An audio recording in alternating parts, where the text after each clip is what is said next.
guys, JSGC here, and we are here for another Manchester City video. Today we're going to be doing my match review, match analysis and match reaction as Manchester City win 2-0 away from home against Nottingham Forest. Before I do crack on with this video, make sure, like always, if you are enjoying the content, do subscribe to my channel. It is free to subscribe. Also, don't forget social media links. They're in the description if you want to go and follow me on my Twitter, Instagram and TikTok. Email also in the description too if you want to hit me up for any sponsorships for any videos or any general business inquiries. Do leave a thumbs up if you are enjoying the video. 100 likes is the aim. And do let me know your thoughts as well in the comments below. Finally, this video is sponsored and it's brought to you by SofaScore, who are going to be keeping you guys up to date every single step of the way with all the latest football scores involving not just Manchester City, not just in the Premier League, not just in England, but also across the world as well, with all your great footballing scoring needs. Do go and check it out. It is a free app to download, very highly rated. And what I really like about SofaScore is if you're a big sports fan like me, so you don't just like following football, but you like following all the other wonderful sports on offer, then you can keep up to date with all the latest scores on one app through SofaScore. It's fantastic. Do go check it out. As I said, it is free to download. And remember, anyone that does download SofaScore, using my link in the description or the QR code on screen, does help to support the future content created here on my channel. It is worthwhile trying out because it is free. So, I'm going to crack on with this video. And Man City, we've managed to negotiate two very tricky away games. Brighton and Hove Albion away on Thursday evening, and following it up 3 days later with a win against Nottingham Forest. Forest, who fighting for survival, plenty to play for, made life very difficult here for Manchester City. And City seem to have learnt their lessons from last season and managed to put away their opportunities and find, most importantly, that killer second goal, because that took the game completely away from Nottingham Forest in the second half. And we managed to showcase, whilst not playing the most perfect of games, it certainly wasn't as fluent as what it was against Brighton on Thursday evening. What we have showcased is there are different ways to win a football match, and Manchester City have the know-how to win under pressure, under difficult circumstances, because it's not easy when your rivals are playing before you. It's not easy when you've got games in hand and the teams have got the points and we've still got the games to play, because we saw Arsenal go 3-0 up in the North London derby away against Spurs. They managed to hold on to that lead and dug really deep to pick up a really big 3 points for Arsenal. We had the games in hand, 2 games in hand on Arsenal, and we need to win both them games, both in this game against Forest and also in our match against Tottenham Hotspur in a couple of weeks' time. So Liverpool, I don't think they're completely out of the title race, but the situation they find themselves, 5 points behind Arsenal. They've got an inferior goal difference, 16 goal difference swing isn't going to be swung in favour of Liverpool in them 3 games. So I just don't see Arsenal dropping 5 points or 6 points with a goal difference to allow Liverpool back into the title race. So it's very slim pickings right now, with Liverpool dropping more points this weekend yesterday against West Ham United away from home, which finished 2-2. So I don't think we need to be concerning ourselves or thinking about Liverpool. It is very much just us thinking about Arsenal, and the message that's been loud and clearly presented, I think, to City today is there isn't going to be any favours from anybody when it comes to teams facing Arsenal. You have to expect that Arsenal are going to win their next 3 games. That's 89 points, which means with the goal difference, there's a 7 goal difference swing, which could turn City's way if we get a really positive result against Spurs in our game in hand. But we have to match what Arsenal are doing. So to me, goal difference, I don't think is going to be too important unless City are to draw a game, and we're facing the fact that in 3 games we're going to have to score 7 more goals or win by 7 more than whatever Arsenal managed to win by. So and I can't see Arsenal just winning games 1-0, 1-0, 1-0, and Man City go out and start winning games 4-5-0 here, 4-5-0 here. That's what it's going to take to turn that goal difference around. What we do have and have control over is we're a point behind Arsenal with a game in hand. So we know 4 games left, 4 wins, we win the Premier League. We need 11 points to take us top of the Premier League in 4 games. So it means we're going to need 4 wins.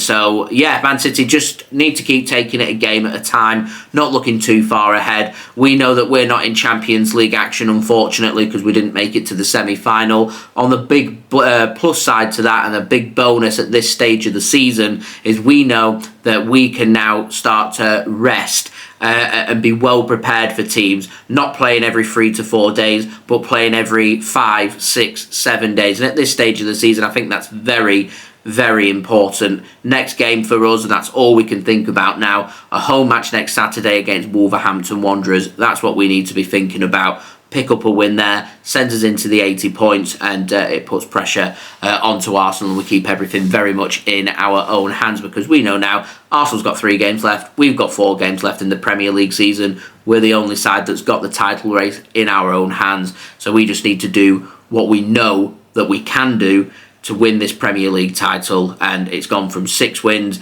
before the game against Brighton down to 5 wins before this game against Forest. We've negotiated this game, we've won the game. Here's the facts: 4 wins. Manchester City win the Premier League title for 4 consecutive seasons, something that's never been done before, and it's not been done before because it's bloody hard to do, and it'd be a wonderful achievement if City can do that. We're close, but we've still got work to do, so we need to do what we need to do. Now, thinking more about this game against Forest, as I said, it was a very fluent performance from City against Brighton. Wasn't the most fluent of performances, this, from Manchester City. I mean, we broke the deadlock through a corner. Who thought that City would be able to muster up a corner and header and score a goal from a corner? It's mesmerising, you know. We've managed to make it happen. Nottingham Forest is the team that's conceded the most offset pieces this season. Not the greatest of statistics for them. They're looking down at the bottom of the table now. They know they've got a game less. They're still ahead of Luton Town by a point, so they've got that to work with. They've got 3 games to negotiate. Luton's got 3 games to negotiate. Burnley putting themselves right up there, as well as very much 2 relegation spots, 3 teams battling it out. What's going to happen down there? Forest right now keeping their head just about above water, and they've managed to get a game against Man City out of the way while still having a superior goal difference on Luton and Burnley, with 9 goal difference on Luton and 12 on Burnley, which could be really important come the end of the season. So a loss for Nottingham Forest today, but certainly had a pop at Manchester City. I thought had more of a pop this season than they did last season. I mean, they had more shots than Manchester City. There aren't many sides that have more shots than Manchester City in a game, with Forest having 14 shots to Manchester City's 11. 2 shots on target from Nottingham Forest, 5 for Manchester City. City pretty clinical in front of goal, 67% possession, 725 passes, expected goal rate at less than 1. Nottingham Forest was 1.5. So Manchester City have really needed to be clinical in this game. It wasn't City's best performance, but it was Man City's well-managed performance when it comes to managing the situation on the pitch. And at the business end of the season, in my opinion, that's the difference between dropping points and winning games. And Man City have managed to find that right balance at the right time. And to me, this is it's a different way of winning. And as I said, it's easy on the eye against Brighton, but to me, this game, I think this win here is more impressive because Nottingham Forest have things to play for, fighting for survival. There's stuff on the line for them here. They knew heading into this game that if they could pick up a win, that's them near enough safe, relegating Luton and Burnley, because they'd struggled to stay up from the position if they'd won that game. That's huge permutations on a game. Nottingham Forest are well up for the game. The champions come into their home ground, a team that they took points off last season, and Forest know to keep it nice and tight and compact against City and don't allow us too much space. You can work your way into the match, and Man City know when you've got teams here that are going to try and cement and be nice and tight and compact, you need to score the first goal, and City managed to do that. A corner and header, I'll take that every single day of the week. Maybe, just maybe, we have been working on set pieces in training, and it's a really good outlet with how attacking City are to get these set pieces right, and it was on the spot from Kevin De Bruyne. It's a wonderful header from Gvardiol, who's really coming into his own, in my opinion, in this second half of the season, really seeing the very best. He's starting to adapt himself, isn't he, from what Pep Guardiola's asking him to do, and it's wonderful. I'm going to stick by what I've said about Gvardiol. He showed them glimpses and potential to showcase what he can do. I can see Josko Gvardiol in the next 2-3 seasons, if he stays at Manchester City, in my opinion, being a bit of a revolutionary kind of defensive player to the Premier League, and I can see him being so versatile, so compact, so attacking and full of potential. It's a very exciting player, Josko Gvardiol, and he seems to be going from strength to strength at the right time of the season, and he's starting to pop up with some really important big goals for Manchester City. So it is absolutely things you love to see.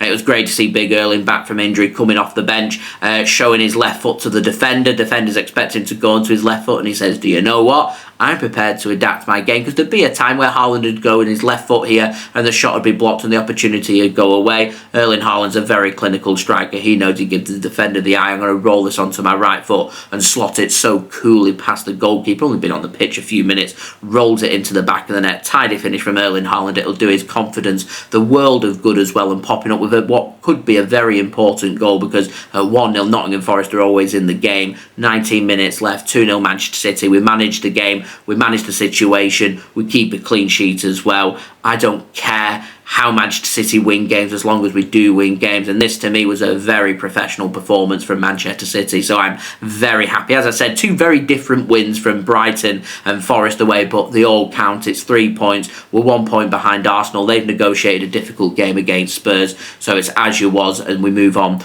to next weekend. So very happy from that point of view in terms of this game. So yeah, they're my thoughts, guys. Do let me know your thoughts in the comments below. Also, don't forget to leave a thumbs up. 100 likes is the aim. Do subscribe if you're new around here. Press that red button, press the bell, and put your push notifications on. Social media links, they're in the description if you want to go and follow me on my Twitter, Instagram, and TikTok. Email also in the description too if you want to hit me up for any sponsorships for any videos or any general business inquiries. Also, don't forget to go and check out today's video sponsor, which is brought to you by SofaScore.